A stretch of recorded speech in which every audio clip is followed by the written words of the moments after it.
इस वीडियो में हम बात करेंगे आपके सेकंड प्रिंसिपल की, जिसको हम कहते हैं पूल एक्सक्लूजन प्रिंसिपल।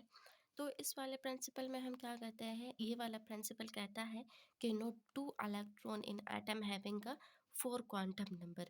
मैंने आपको फोर क्वांटम नंबर जो है वो बताए थे, जो कि पिछली वीडियो में है आपके पास, आप उनको देख सकते हैं। अगर आप इसके बारे में नहीं पता तो आपको ये वाला कॉन्सेप्ट आपको क्लियर हो जाएगा। ये कहता है कि किसी भी ऑर्बिटल में मेरे पास दो इलेक्ट्रॉन्स हो, e will be represented by electron. तो वो कहता है कि उनके फोर क्वांटम नंबर हमारे पास सेम जो है वो नहीं होंगे। हमारे पास फोर क्वांटम नंबर में आता है आपका N principal quantum number, azimuthal quantum number, magnetic quantum number and spin quantum number. सही है।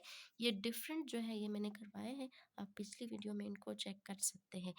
मैं बात करती हूँ आप लोगों की फर्स्ट इलेक्ट्रॉन के, दैट वन S1-1। ये मेरे पास आपका फर्स्ट ऑर्बिटल है, जिसमें मेरे पास जो है वो एक इलेक्ट्रॉन है। तो हम बात करते हैं आपके पहले इलेक्ट्रॉन के बारे में। हम देखेंगे कि इन चारों की वैल्यू आपके पास कैसे आती है। तो ये वाला जो नंबर है हमारे पास, ये हमारे पास रिप्रेजेंट करता है आपके प्रिंसिपल क्वांटम नंबर को। तो एन की वैल्यू हमारे पास आती है 1। सही है।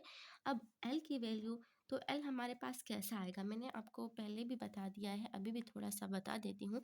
हम इसको ऐसे कर देते हैं that L is equal to n-1। ये इनका फार्मूला है। अगर हमारे पास n1 होगा और इसे मैं n1 माइनस कर दूँ तो मेरे पास 0 बचता है। तो इस सेंस में मेरे पास क्या हो जाएगा कि एल की वैल्यू मेरे पास 0 आ जाएगी। अब बात करते हैं आपके मैग्नेटिक क्वांटम नंबर की। तो मैग्नेटिक क्वांटम नंबर भी मैंने करवाया था आप लोगों को, जिसको हम रिप्रेजेंट कर सकते हैं with the azimuthal quantum number. सही है। तो हमारे पास minus L that will go for the zero and that will be go to plus L. अगर मेरे पास एल की वैल्यू ज़ीरो होगी तो यहाँ भी ज़ीरो है, यहाँ भी ज़ीरो है, तो सारे ज़ीरो को लिखने की ज़रूरत नहीं है। तो मेरे पास आपका मैग्नेटिक क्वांटम नंबर जो है वो आएगा 0। सो इस दिस केस हमारे पास जो है वो आपका मैग्नेटिक क्वांटम नंबर वो हमारे पास 0 होगा। बात करते हैं आपके स्पिन क्वांटम नंबर की। तो स्पिनिंग में हमारे पास क्या होता है, इलेक्ट्रॉन की मोशन होती है। तो एक इलेक्ट्रॉन एक ही साइड पे हमारे पास उसकी मोशंस होगी। सो हम इसको रिप्रेजेंट करते हैं ऐसे। ये मेरे पास जो है वो एंटी क्लॉकवाइज में, या ये मेरे पास सॉरी क्लॉकवाइज डायरेक्शन में इसकी मूव करेगा। चलिए मैं अभी बात करती हूँ, यहाँ इसके सामने ही लिख देती हूँ। अब बात करते हैं अपने फर्स्ट ऑर्बिटल की, जिसमें मेरे पास दो इलेक्ट्रॉन है। यहाँ में मेरे पास एक इलेक्ट्रॉन है। अब मैं दूसरा इलेक्ट्रॉन की बात कर रही हूँ।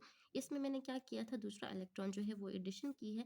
तो रिजल्टन में इस ऑर्बिटल में मेरे पास दो इलेक्ट्रॉन बनते हैं। अब इस सेंस में क्या होता है कि मेरे पास n की वैल्यू तो वही है, 1 आती है। l की वैल्यू भी मेरे पास 0 आती है। m की वैल्यू भी हमारे पास 0 आती है।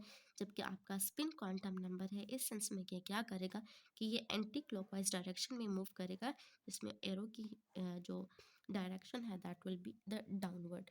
सही है।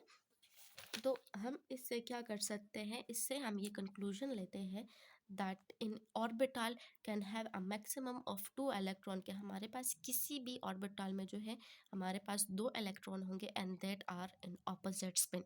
सही है। और उसकी स्पिन हमारे पास जो है वो अलग होगी। एक हमारे पास क्लॉकवाइज आएगा तो दूसरा हमारे पास एंटी क्लॉकवाइज डायरेक्शन में इसकी मूवमेंट होगी।